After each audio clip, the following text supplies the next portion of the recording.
Hanabi is a cooperative card game with a twist from designer Antoine Bauza and R&R Games.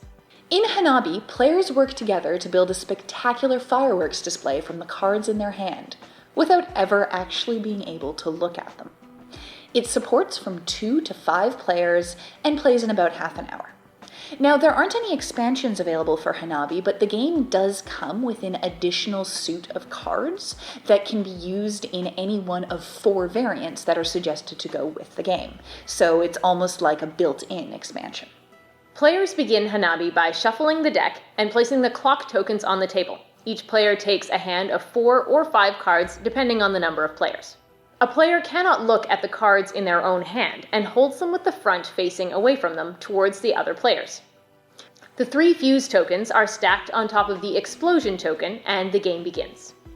On their turn, a player can take one of 3 possible actions. They can give a clue, play a card, or discard a card.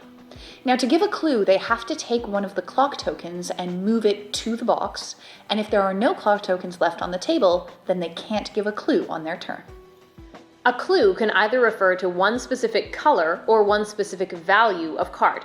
Now, you have to be very clear about which cards you're identifying, and you must identify all of the cards of a specific type.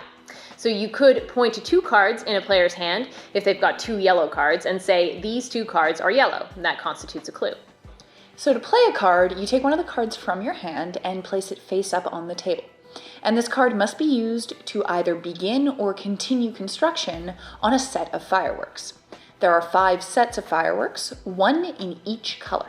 Playing a 1 starts a new set of that color, as long as there isn't already a firework of that color on the board.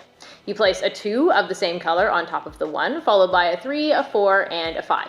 If you play a card from your hand that cannot legally be added to a firework or start a new set, then you have to discard that card and you take 1 fuse token from the stack and put it in the box.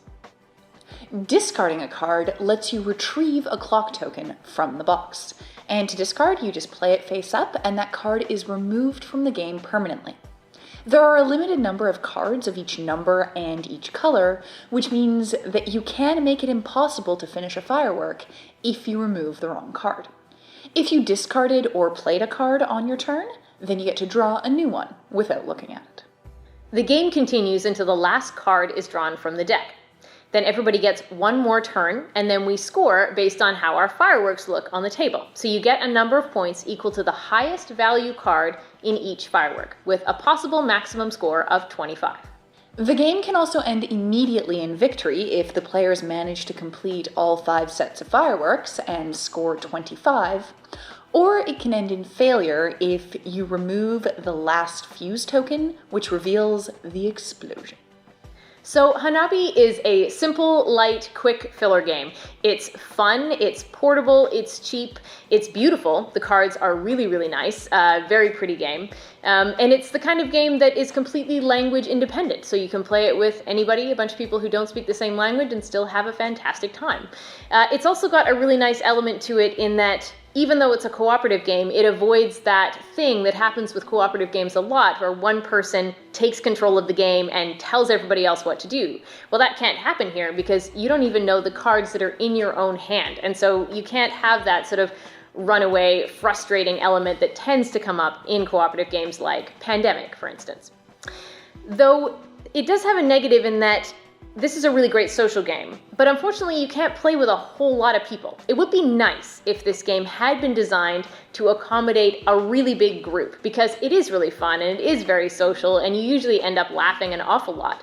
So it would be nice if the game had actually been designed to accommodate a really big party group. That might have been an improvement.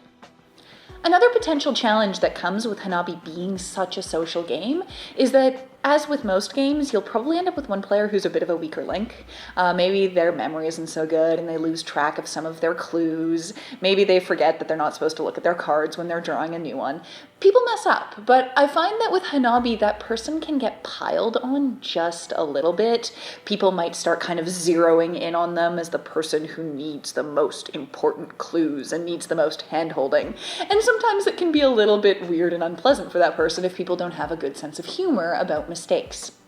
Now, the reason that happens is actually one of the things that I like most about Hanabi, which is that it has an incredibly tense and focused atmosphere. People are so intent on making sure that things get done right, and there's such a challenge in giving the right clues, because you never have enough tokens. You can never communicate as much as you want in just that one sentence that you're allowed to give, and, people will make faces. They'll have to try to keep their dismay off their face if somebody's going to pick the wrong card, or try not to look too excited if they're doing the right thing. There's a whole layer of kind of communication management that happens that's really challenging, really interesting, and builds a really great tense atmosphere for the game that makes it exciting even if you're playing it for the 20th time that night.